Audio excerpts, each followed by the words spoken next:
Makadini, Africa, welcome to the Business Wisdom Series. Open your door. My name is Elton Mutize, and this is a platform where we are unpacking issues, interrogating issues, topical issues affecting the continent of Africa. We believe that Africa is a rich continent. We can definitely unleash abundance. Today, we are talking about the issue of purpose and core values, the boundaries and the foundation of any enduring enterprise. I'm joined by two brilliant faculty members. I have Shamim Matovu. Welcome, business anthropologist. Thank you very much for having me. I should say I'm now conversant with the word anthropology. Amazing. Ever since I met you. Thank you so much. Terence Chambati, how are you today? Very well, Elton. Thank you. Great. When we left the conversation the last time, we were discussing about purpose, the why of business. Why do you do what you do as an individual, as a business, and that orientation with the two entities. And I want to know why is getting your purpose buttoned up or discovering it? Why is it important? Whether you're an individual, whether you're a company. Will I make more money? Because the reason we start businesses is we want to make sometimes. True. Individuals and employees want to get paid at the end of the month. So this purpose discussion, this dimension, why should I care? I mean, when you talk about purpose, you're talking to the deeper soul. This is you. This is why you exist. This is why, and it doesn't come overnight. Right? It takes a while for you to discover these things. So it's trial and error. If it's job hunting, you jump from job to job. If it's businesses, as an entrepreneur, you start off one project to the other. You get burnt. You make some money. You can make a lot of money. But have you noticed there's some people who probably are making so much money, but they're not getting that fulfillment. So that's when the purpose is now questioning, is this really for you? Are you really, you've seen people walking away from deals. We talked about deals in one of our episodes. You're walking away from a $30,000 opportunity, a $50,000 opportunity. Why? Because of it does not align with your purpose. It does not align with your values. And I'm really happy that you bring that on, because during the 2020-21 season that we have been experiencing, I've had several people coming to me saying, Elton, I'm not fulfilled. Yeah. So what is the challenge? It's like, I just don't feel energy. So I asked one guy, I'm like, but have you discovered your purpose? Because when you find something you love, you never have to work a day in your life. It's like, but you're always motivated. What is it? Because I found my purpose. True. And I'm clarifying it, and I'm getting that clarity to come through so that I know every day I jump out of bed, I know what I'm going for. How can we help people like that? Did you share your purpose with them? I didn't. Okay. I didn't, but I just asked them, do you understand your purpose? I think you need to go on a journey. I gave him some resources. I said, this is you. And the way you begin that is you need to create white space with yourself. You need to invest time with yourself. A lot of people don't want to spend time with themselves. There's a guy called Dandapani. He says, walking your dog is not spending time with yourself. Get your phone away, switch off, and then just find time and space to spend time so that you get to know yourself. And like you're saying, it's a matter of the soul. And I'm happy that COVID happened. I think it was a necessary evil or a blessing in disguise, because we're talking meaning now. We're talking fulfillment. And whether you are working for someone or running a business, or whether you work in a business, that has never become more apparent. Okay. Yeah. So my contribution will be interesting, because I'm going to tell you my purpose, right? The discover purpose, or yours? Leave alone the discover purpose, my purpose as a person. When I looked around the people around me, right? The young people, the challenges that we're talking about in sense of, the potential that we have in our businesses, the young people that come into your businesses. The gap I always realized was our young people are not always prepared. And I saw something within me that I've actually, and when you say purpose is something that you cultivate over time, I wasn't born that way as well. But there were things I was so passionate about that just brought the joy into my heart. I shared on Twitter Spaces that when I was growing up, I used to see Condoleezza Rice, and I loved her. But I don't think I only loved her because of the way she looked and the spaces that she was taking up. I loved one aspect, leadership. And so as I grew up and went into a space to cultivate more of my purpose, I realized that my purpose was to help many of these young professionals within Africa that we see.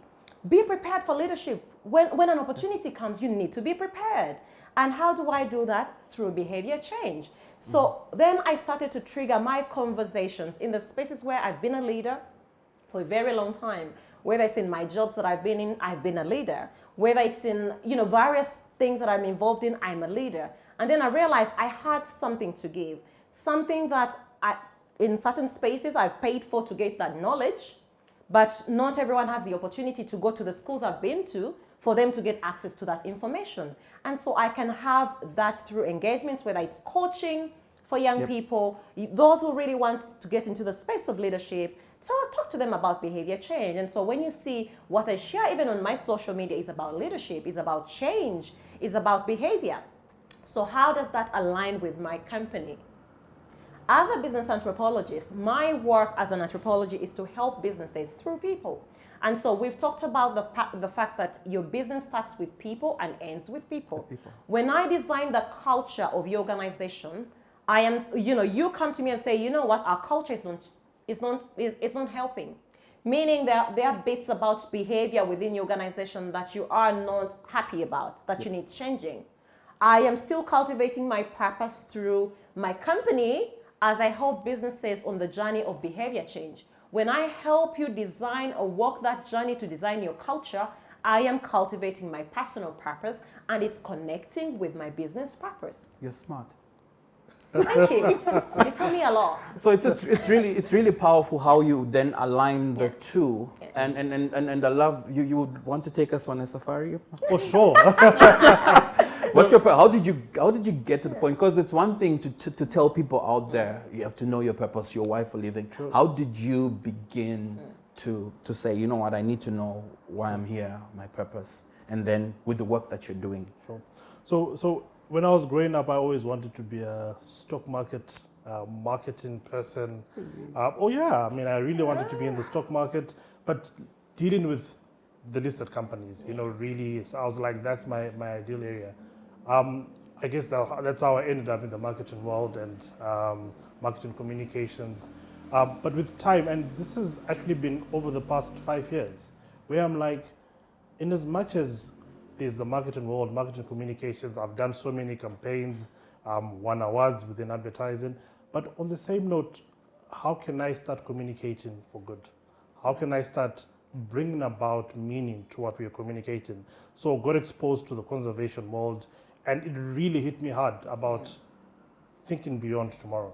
I saw you did is it a 180 or a 360? Here is a marketing communications expert taking a U-turn to do a conservation MBA. I'm like, are you nuts? Yeah. So I think there, for me, that's when you start evaluating, okay, the whole issue, we've got valuable brands as individuals, as companies within Africa, across Africa, but we don't talk about them. We don't share the purpose we've got. So I said, as Terence, how do I get into this? Started off with business, understanding, okay, this is how the bee industry works, the apiculture industry, but there was a system issue. Back to systems again, I said, how do I make myself part of this system? How do I change the system? Yeah, that didn't work. How do I influence the system? So I actually invested time in understanding how systems work. So this is how I became a systems change agent.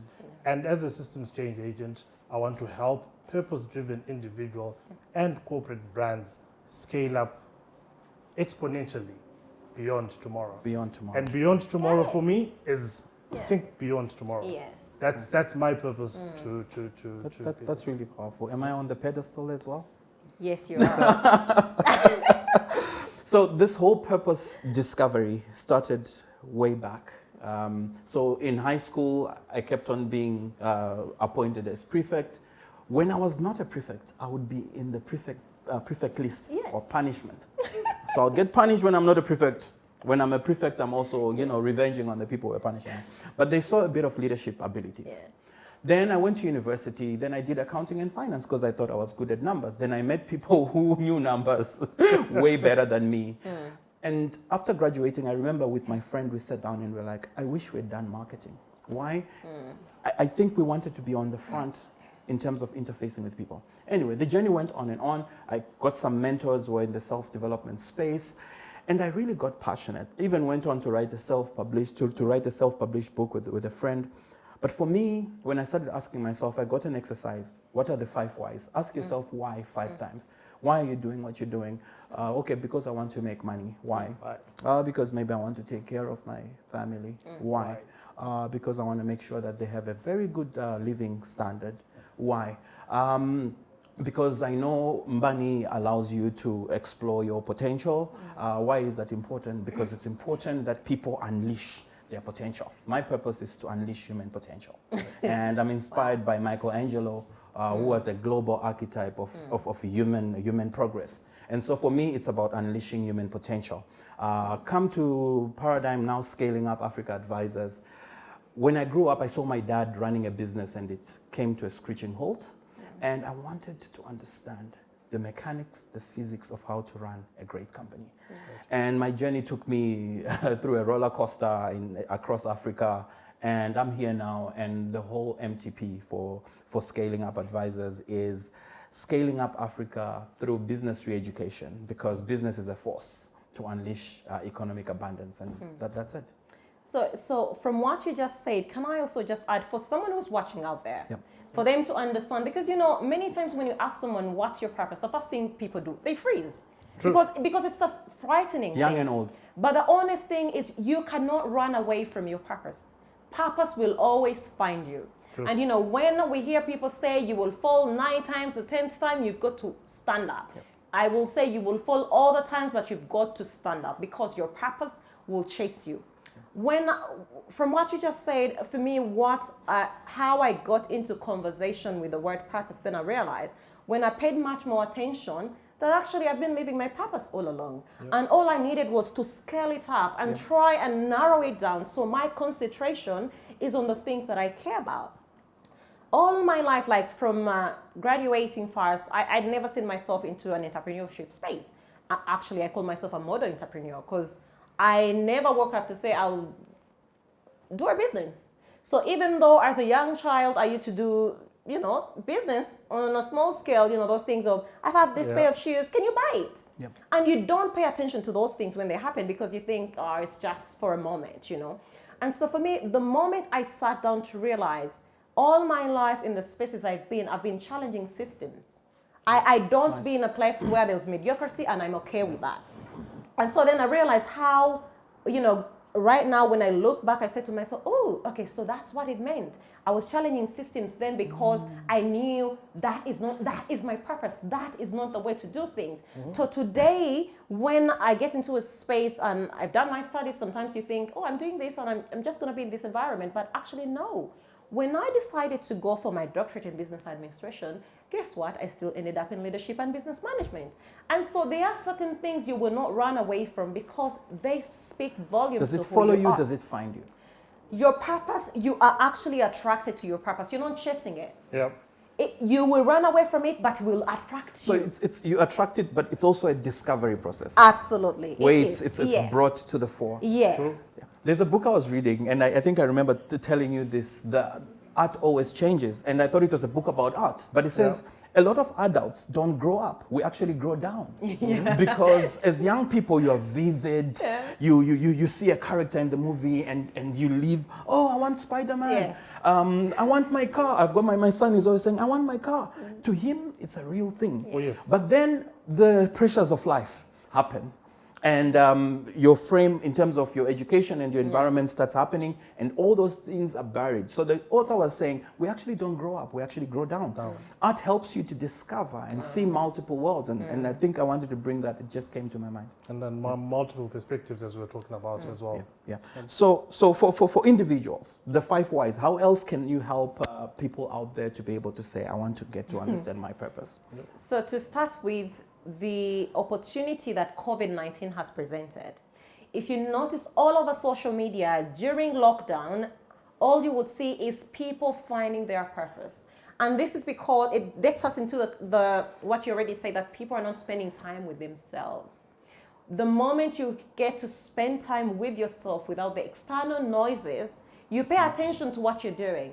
Oh my God, I just noticed my job doesn't pay me this much. I just noticed, why is it I drag myself to work today? Why? I don't actually like my manager anyway. So people start to pay attention because they are having conversations with themselves. And so, how can we help young people or even business owners out Trust there? me, this cuts across other people Absolutely. even pass on without even Absolutely, understanding. across generations, because we've seen people who are leading us that, lack purpose. Say it. I just say that. So the thing is, to be honest with you, the starting point is, let's use the opportunity COVID-19 has presented to us to spend more time with ourselves, without technology, sit in the corner somewhere. I know a couple of friends who used to tell me, what do you do in your free time? And I said, I read a book. Well, you're boring. You're constantly reading. Yeah. What do you do in your free time? And I say, I just noticed I don't have free time. But then I realized I actually love to spend time with myself. And the way I discover myself, it could be whether I'm watching a documentary and something happens and I'm much more interested in that topic, and then I'll pay attention to that. That's how I spend my time, because I realize as I go out into the community to cultivate my purpose, I must be affecting communities, impacting them positively. And so that's the first place for us to spend time with ourselves, use the opportunity that COVID-19 has presented, and ask ourselves, okay, what would happen to me tomorrow? Because now we know of a bigger disaster, that has happened with us. We are not a country that is bound of disasters, but it's a global pandemic. And so we have experienced it differently. So for a business leader, for our leaders, for political leaders in every sphere, ask ourselves, what am I about? Think about the things that you love to do, that you create joy. How can you create value with the things that you are passionate about? I like the passion, and I've realized as we spoke about our purpose, we picked out problems. Our statement started with problems. Yes. So I think when you create that space for yourself, and you open your door, we've spoken about opening our door to listen to multiple perspectives, multiple voices. When you open your door and you walk outside, you're seeing and connecting with the environment. Look outside. Look what problems there are. What can you do? How can I contribute to this problem? Now you start attaching yourself To the environment. And you're discovering, okay, I got tickled by this. I got concerned by this. Yes. That's a discovery process in itself. The interrogation of why comes into play. Why did I get tickled? Why did I get bothered? So you see, that's the journey. Listen to yourself speak and say, why? I actually discovered that sustainability is on my heart. Yeah. Because next to our office, they were destroying the swamp. And a lot of people went up in arms to say, no, this is for posterity, this is for the future generations. When things start hitting you hard, when you see someone being beaten and you're not in agreement with it, when you see someone shouting on top of their voice and they're a senior person to a subordinate, even in your organization. I remember a friend working in a business I will not mention. He actually decided to leave because there was no mutual respect. So the things that irk you and they really hit you hard, that also helps you to discover your purpose. The other thing is some of the accidents that happen in your life. You get fired from your job. You lose your job. Something really happens to say, I think it's also the universe coming to you to say, slow down, chill, get to understand, spend time with yourself and introspect. And I wanted, you mentioned that you have to also look outside the environment and connect yourself. But I also want to say you have to look inward as well. Well, that's the starting point. Leave the world alone and change the conception of yourself. If I am ugly, I'm not going to blame the mirror. Change your face. And I wanted to just bring that up. So what you say is actually very, very important in the aspect of when we're dealing with behavior change, we are dealing with aspects of self-leadership. And I know that in many times we want to blame someone else for our faults, for everything that's happening in our lives. We're blaming someone. Who are we blaming for COVID-19? The fault in our stars. I don't know. Dear Brutus. But hey, it's much more of when we say open your door, we are also saying there are certain things you can't deal with. Let professionals help you on this journey. So you are crying about your culture, about how strategy is dying, or this is happening. Open your door, be vulnerable enough to let us professionals come and sort you out. Open your door. Interesting. So the issue of purpose, you've buttoned up the individual purpose. Ask yourself why, invest time in yourself. Now, how do you now start moving to the organization? Let's go to the organization. How can people, so there are 20 people in a company, how do they discover their purpose? Does it come from the founder? Does it come from the executive committee? Does it come from the bottom up? Is it how do we begin to distill why this? Is it a founder who sets it up? Because if I start my business, I know where I'm going. Scale up Africa through business re-education. I don't, people come in to plug in with that. How do you go about discovering a purpose? To solve a problem? No, so there's the problems as a business owner, or a visionary rather, as a visionary, you've seen that, okay, this is a problem I can solve. I can actually generate revenue from this, or I can impact people and situations through this, or setting up a business. So you as the entrepreneur, you've got a vision, and you're like, now when I open my door and let other people to help me achieve this vision, you now have people to lead. You've been charismatic enough, you've set out this big, hairy, audacious goal and said, this is the problem I want to solve. This is the problem I want to contribute towards. This is the impact I would like to have. You've defined that. That's now a strong purpose. People who resonate with your purpose are going to follow you. Yeah. People who resonate with your purpose are going to come and apply for a job. If your MTP, your massive transformative purpose, is strong enough, someone will say, I beg to apply. You know, this is the whole thing. They want to be part of your purpose. Their values have met up with your values and your purpose, and they're saying, together we can make this work.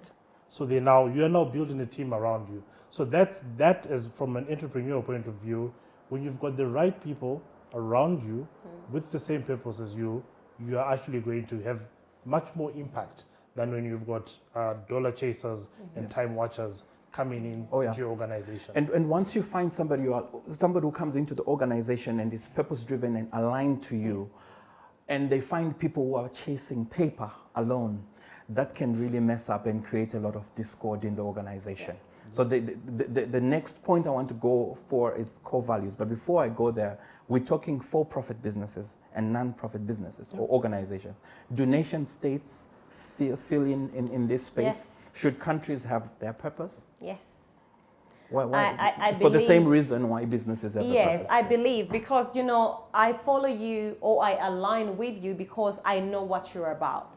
When Terence was talking about, when he was making a point about the whole big audacious goal that a business has, I thought about the element of corporate social justice, which sounds a bit radical, but this conversation can also get radical.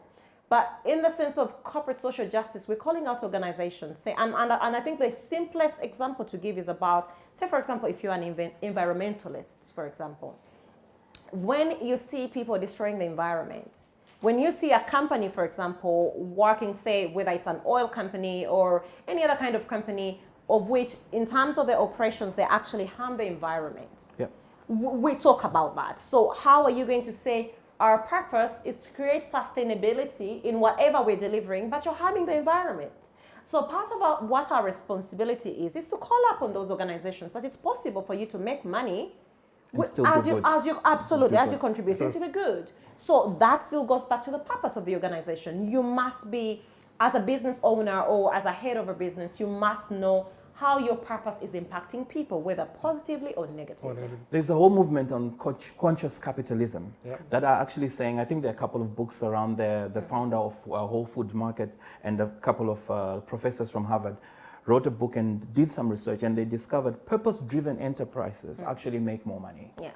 And I think it's because we do not have this knowledge and awareness, and we're bringing it to the fore to say purpose-driven companies will actually make more money, 40, 50%, or even beyond. And what will purpose-driven countries do? Oh, even amazing! Unleash the potential of their citizens. Yeah. Yeah. You see, because I think I know the purpose for Israel, the safest place for Jews on earth. Yeah. That's their purpose. Wow. Yeah. The safest place for Jews on earth is Israel. It would be interesting for us to get to understand whether the Jews feel that way. Exactly. Because there is having that purpose, but do your people feel That's the purpose you're driving towards. I'm actually happy to hear that Israel has got a purpose as a country, which they've communicated to their citizens and say, guys, this is who we are. This is our purpose as a country.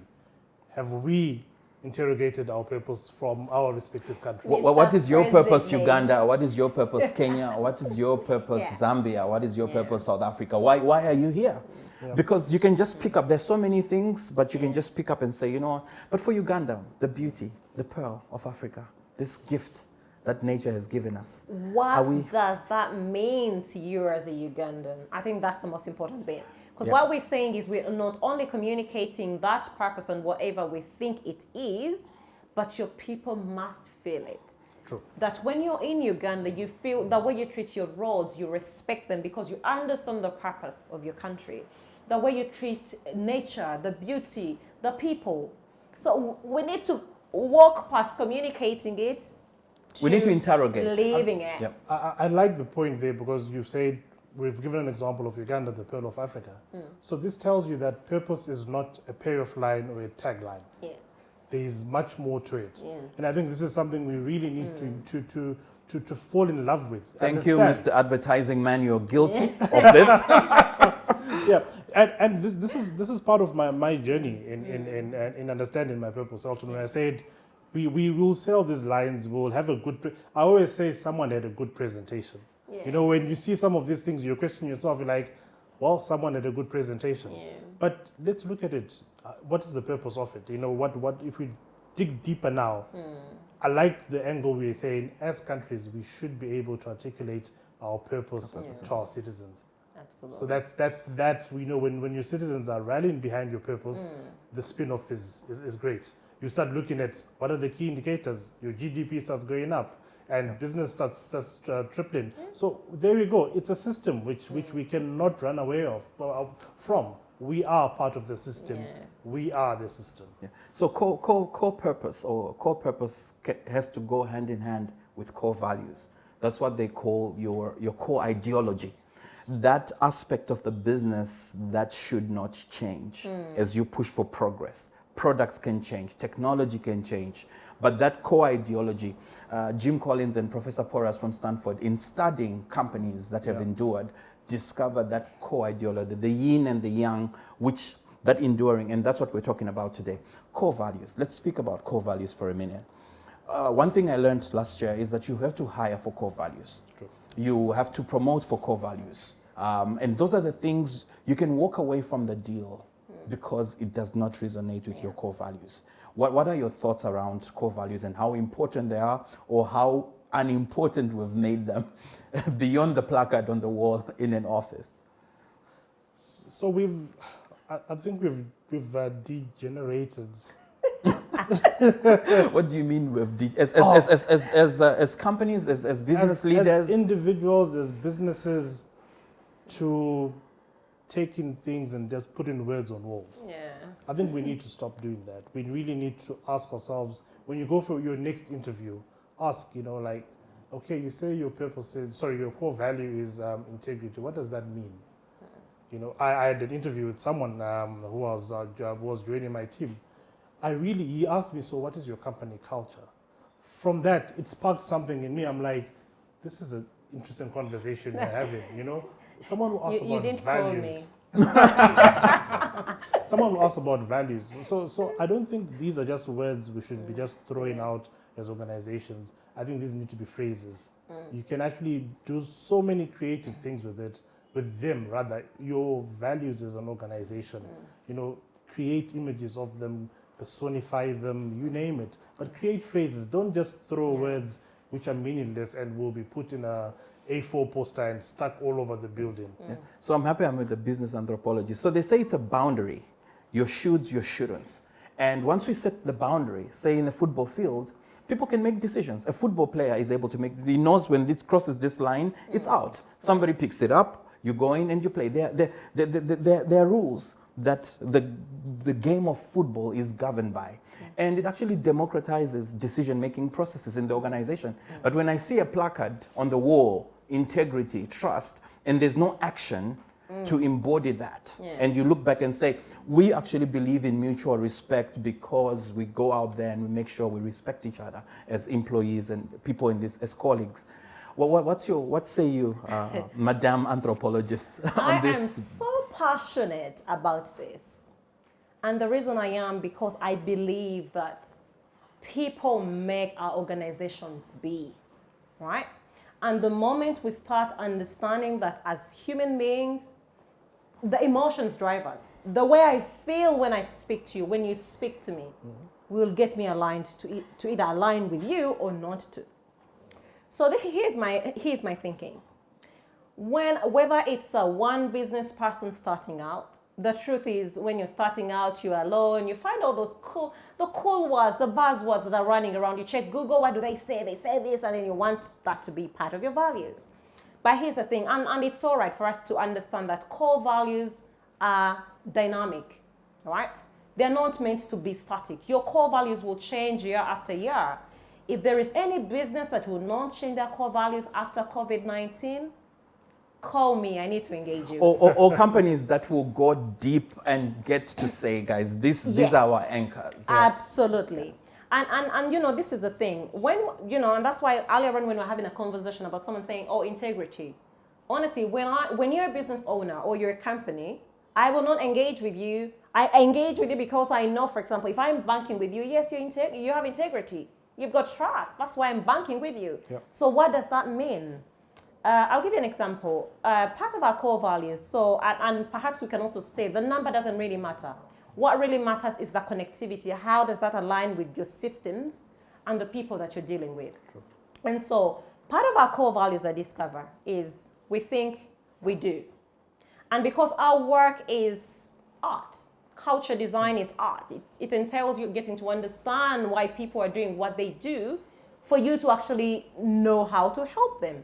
And so when we think, we do. So if I'm somewhere and I notice something very interesting, you know, we are in a space where we are continuously learning and relearning and unlearning, right? And so when I think of something and I think it's amazing, I've told you guys how I'm watching a movie and I have my notebook here. Someone says something and I'm thinking, ooh, okay, I need to write that down. And so we think, we do. And that means that we will be action oriented.